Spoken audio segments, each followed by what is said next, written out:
Welcome to Log Parsing Part 3. My name is Dave Glover. Today we're going to walk through using parse rule scan functions and how they're useful in building parsers. Let's open up the log file that we're going to be working with. This is a log file that I received. At first glance, it looks like it's a JSON document, primarily because I see these open and closes. If we look at the rest of these, they mostly look like key value pairs. For example, we have report ID and then a value, comma. We know that we can use a couple of different methods to build this parser. We could use a key value pair definitions. We could just load this directly into the log parser tool and step on down through each and every key value pair and parse those out. However, today I want to walk you through a different way that we could build this parser. And we have some advanced functions that we can use as well. Let's open up the log parser tool. And we want to here go and create a new parser. I'm going to keep this pretty simple and just call this parsing 3. We'll go ahead and define our device class. In my case, I'll do it as antivirus and click create. The familiar interface comes up. And what we want to do now is drag our log file into the bottom. And now what we need to do is we need to define our header. This is where this is going to depart a little bit from the way that we've done this before, where we actually aren't going to be doing any parsing in the log parser tool. So what I want to do is I'm going to go ahead here and define this as payload. I'm going to use the concatenation function to build my message ID. In this case, I'm just going to call it threat. Now I click create message. This is where normally you would have walked through and selected your variables and call them machine domain and machine group and so forth, so on. The first thing we need to do is to actually select the entire payload and drop it into a single variable. And in my case, I'll just drop this into FLD10. You should now have a definition that looks like the following. The header has just the threat piece, and then the rest is a payload. If we look at the message definition, we can see that we have defined the entire message as a single variable. At this point, we are done in the log parser tool. Click save, and now what we want to do is we actually want to open up that XML file using something like Notepad++ or the equivalent. After opening up the parser, you should see something like the following. What we want to do now is we want to tell the parsing engine that the variable of interest that we want to start running some regular expression rules against is in field 10. The way we do that is we'll add an extra line here underneath the tag val map. Scanned name equals, and this will be the variable name that you want these rules to run against. So in our case, that is FLD10. And then after that, we want to add in parser type equals parse rule scan. Close it in a quote, and then want to go ahead and add in the closing on that definition. At this point, the parser will go ahead and say, I'm going to look in field 10 and run some additional rules against it. Let's go ahead now and add some of those rules. So what we want to do is we'll just pop a couple of lines here, and I'm going to paste in a generic code block that you can then use to define these rules. Each and every rule will use this exact same code block. The differences will be the literal values, the regular expressions, and the capture keys. The first thing we have is we have the rule name. Now the rule name is just a friendly name for you, the creator of the parser. It doesn't have any relevance on what the literals are, or we're going to parse this value out. The second thing we have is the literal. So this is what do I look for in order to use as an anchor, and then the regular expression is what do I want to grab and how do I want to grab it. The capture is where do I want to put it once I get it. What we'll do is let's jump back to our log for a second and we'll see exactly how this rule will work. So we're looking for a literal value of MD5 with a colon wrapped in quotes. So if we go back to our log, we can then go ahead and find the MD5, and we see that the value here is quote MD5 quote colon and then two quotes. Just for simplicity, we'll throw in a couple of values here, such as it was an MD5 hash. Actually, what we can do is we can copy this out, and we're going to go ahead and paste this into the regex 101 website. So let me pull that up here, load in our test string, and again, I use this all the time to validate my regular expressions, make sure you're on PCRE, and now what we want to do is we want to put in our regular expression. So in this case, we need to maintain this here. So let's copy this. Let's put this up top.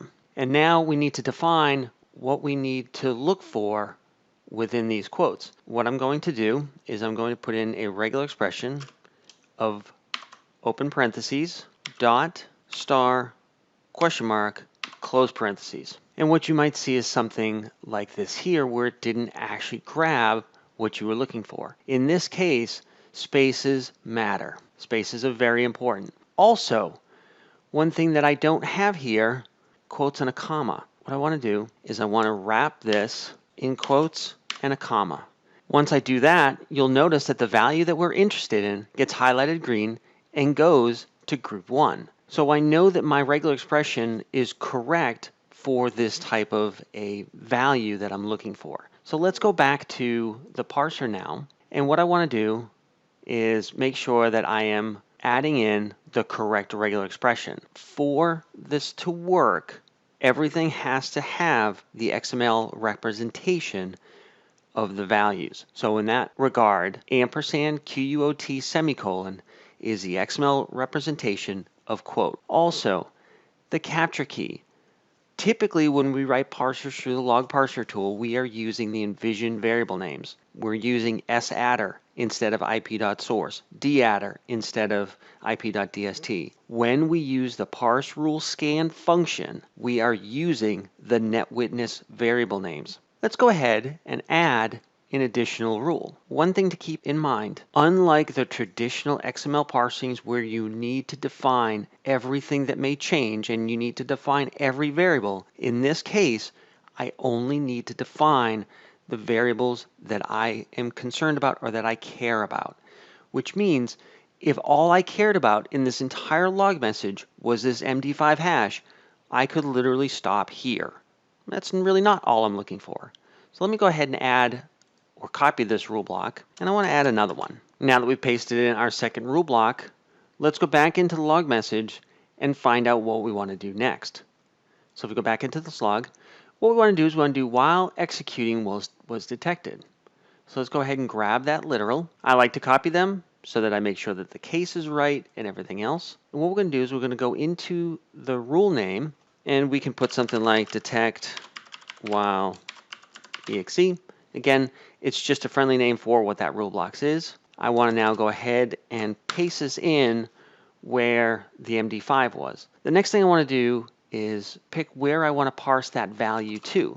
So in this case, we'll just call it exe detect. Keep in mind, you need to be less than 16 characters on the key if you're making your own. The other thing is, if I make my own like this, I now need to index it within the concentrator to get it within investigator. What you need to pay very close attention to, let's take a look at the log for a second. Let's look at our MD5. Our MD5 value was wrapped in quotes.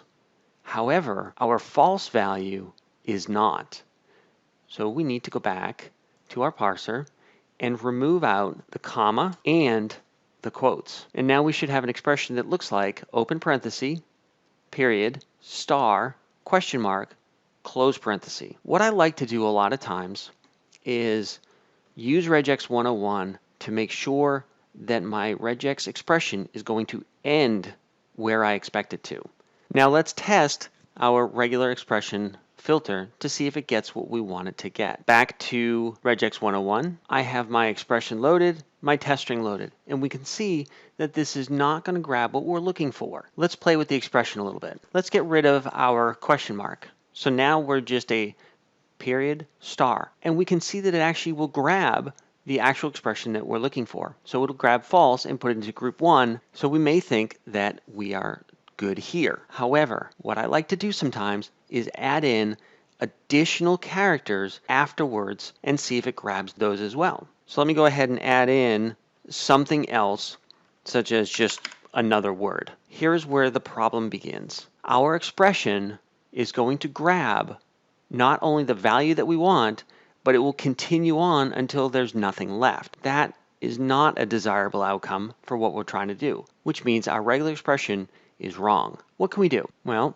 we see here that we can use a /w for any word character. Let's change our expression to a /w. That only grabs the first letter, so that's really not what we want either. There's another additional thing that you can use, which is a plus. So let's throw a plus on the end of the W, and now we see that W will continue on and grab the entire word false without grabbing Bob. That does look like the expression that we want to use. Let's throw one more wrinkle into this and one more test. Let's put a digit in here.